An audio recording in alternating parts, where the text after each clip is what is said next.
Bonjour Florent, merci d'être là pour répondre aux questions que nous te posons face caméra pour Run, les rencontres urbaines de Nancy. Est-ce que tu pourrais déjà commencer par te présenter et présenter ton activité? Alors moi je suis Florent Baraban, je suis le fondateur de Setpli, donc la marque de lunettes en skateboard recyclé. Donc j'ai fondé l'entreprise il y a quelques années de ça. Et donc mon idée c'est de recycler d'anciennes planches de skateboard en tout type d'accessoires, en passant donc des boucles d'oreilles, aux porte-clés, en montres ou tout type de lunettes. Et comment en es-tu arrivé là? Comment est née cette idée? D'où vient ce projet? En as-tu eu d'autres avant? Alors à la base je suis skateur. Ensuite donc j'ai exercé le métier d'opticien. Et dans mon métier d'opticien, j'étais à la recherche de pinces à cravate relativement petites. Et donc j'ai décidé d'en faire dans un premier temps avec mes anciennes planches de skateboard, puisque c'était la matière qu'il y avait dans mon garage. Et de là, j'ai fait des boutons de manchette, pinces à cravate, et ça a trouvé assez rapidement preneur aux États-Unis par le biais d'Etsy, qui est une plateforme d'artisanat international. Et c'est de là que je me suis lancé réellement dans la lunetterie, puisque c'était mon corps de métier finalement. Donc j'ai joint un peu ma passion avec ma profession. Et le réflexe de te diffuser sur Etsy, ça a été spontané? Comment c'est venu? Puisque tu avais déjà un peu pignon sur rue si tu étais lunetier. Oui, alors c'est vrai que l'intérêt d'Etsy, c'est que ça me permettait de rayonner. Aujourd'hui, on est exporté dans plus de 30 pays différents depuis la Lorraine. Donc ça, pour nous, c'était quand même assez gratifiant dans un premier temps, surtout d'envoyer aux États-Unis, sachant que l'univers du skateboard est né là-haut. Et Etsy aussi pour une question de facilité, parce que c'est une plateforme sur laquelle finalement c'est assez simple de mettre en œuvre un petit business. Le skate, comment arrive-t-il dans ta vie?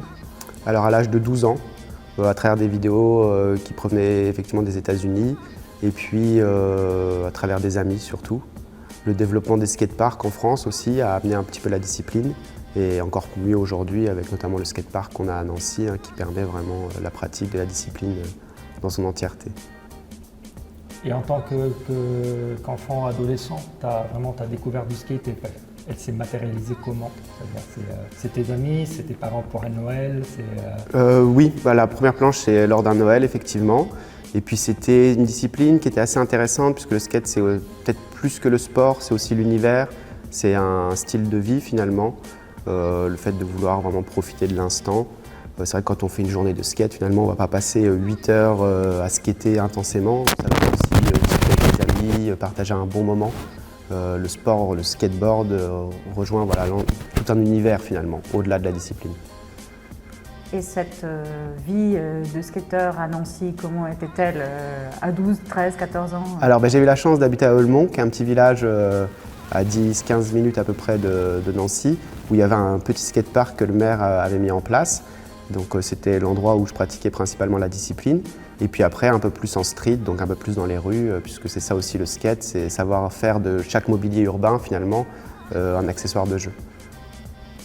Et tu parlais de culture skate, c'est-à-dire il y a le côté sport, ouais. Il y a le côté amical, parce que c'est le moment où tu rencontres tes amis, mais après, tu parlais aussi d'une culture, d'un lifestyle, on pourrait dire presque. Tout à fait. C'est comment, en fait, qu'est-ce qui a fait que c'est...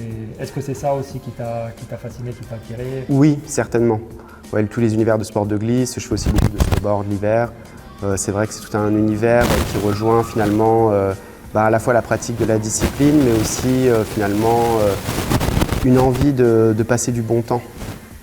Pas forcément skater comme un autiste. On va dire 10-12 heures par jour. L'idée c'est aussi de passer un bon moment, de réussir ses figures, mais aussi de partager finalement avec les gens. À quoi ressemblait ce milieu, cette bande de copains? Qui sont ces gens? Comment les rencontres-tu? Alors on les rencontre souvent sur les skateparks. Bon, après c'est aussi des amis qui font partie du collège ou du lycée.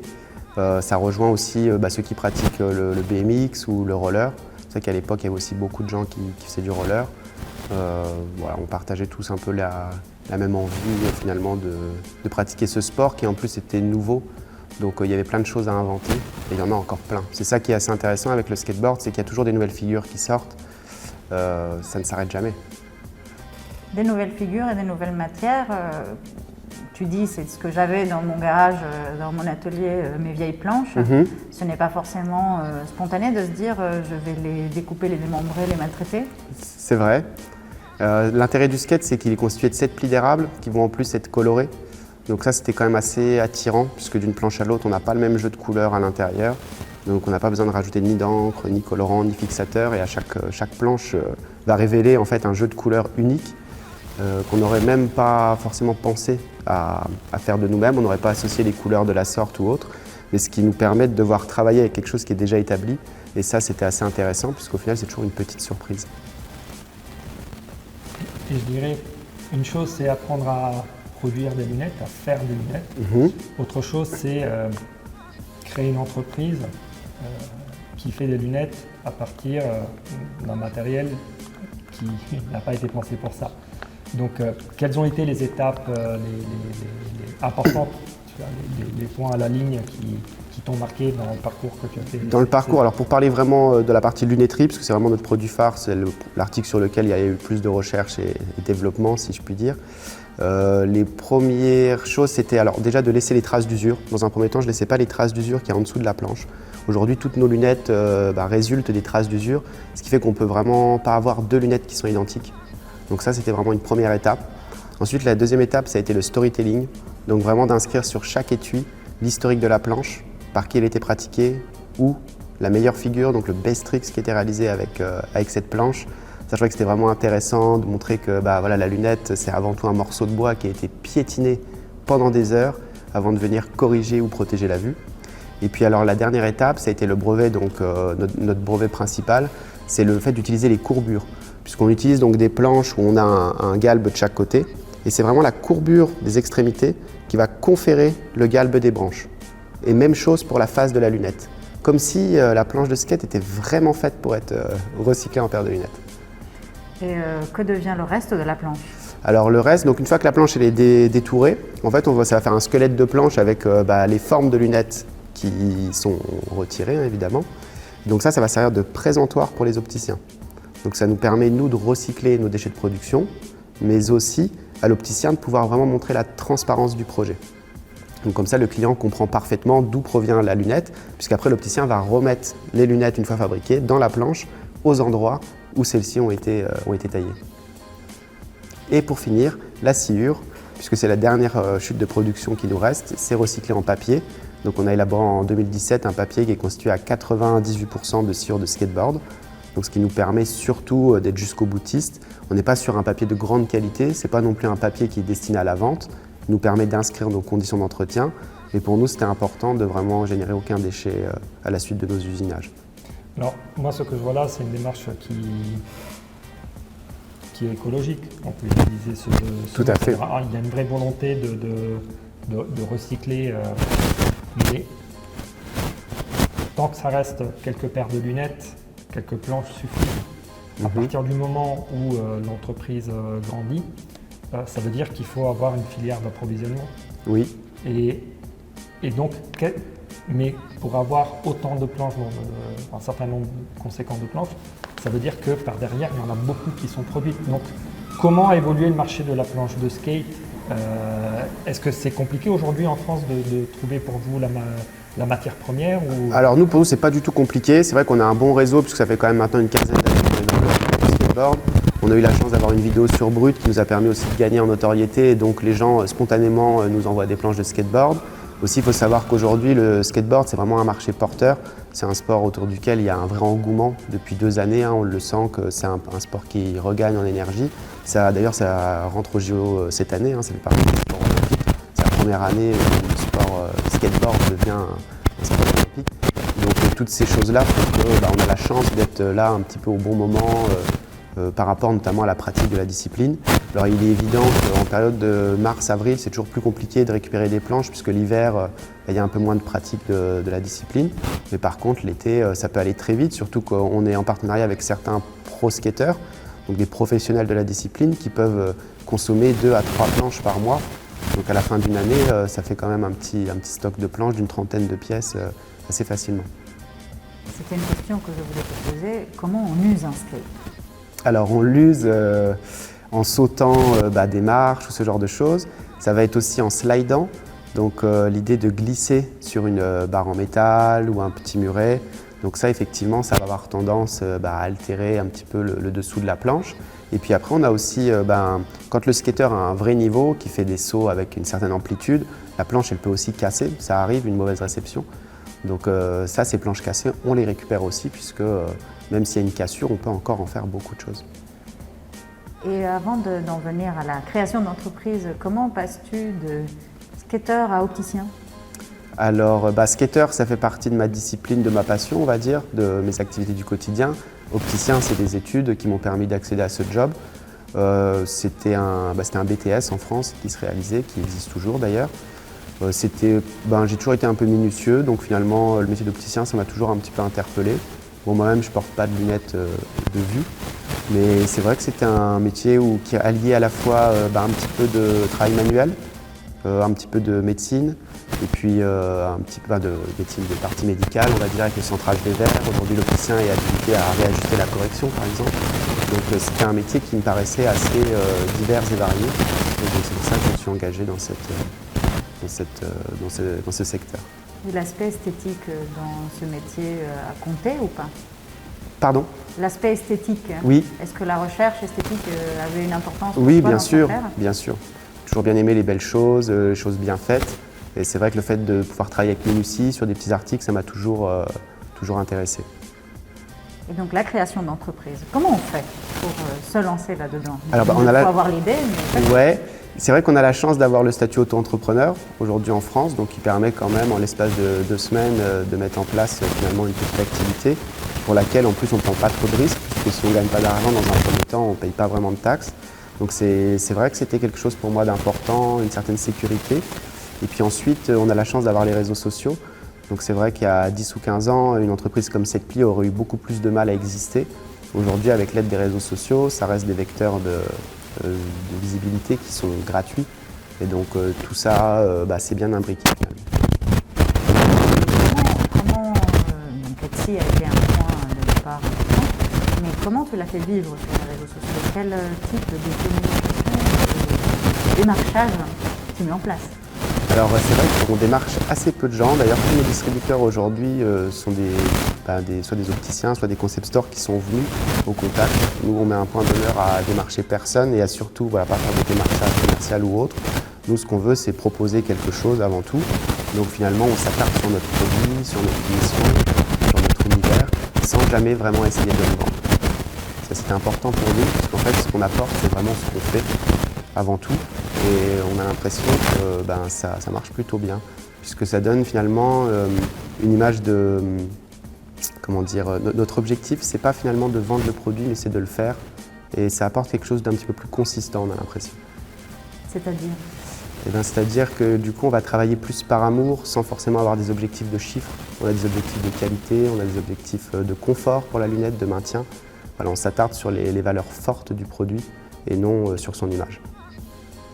Quand tu dis nous, vous êtes combien dans cette pli? Alors aujourd'hui, on est 5. Et vous faites quoi? Qui fait quoi? Alors on a David qui est donc lui le créateur du jeu d'échecs en skateboard recyclé. Donc c'est la personne qui va s'occuper de tout ce qui est fait au tour à bois chez Setpli. Donc ça peut passer du stylo à la baguette de batterie et puis effectivement notre produit aussi intéressant qui est le jeu d'échecs et tous les jeux un petit peu de société comme le jeu de dames ou autre. Ensuite on va avoir Hugo qui lui est responsable de tout le parc machine laser. Donc toutes les inscriptions qui sont réalisées chez Setpli sont réalisées au laser. Ils sortent à ne jamais utiliser d'encre, ni agent fixateur, ni agent chimique. Donc Hugo Valentin s'occupe de ça et il est opticien également. Donc il m'appuie dans la fabrication des lunettes.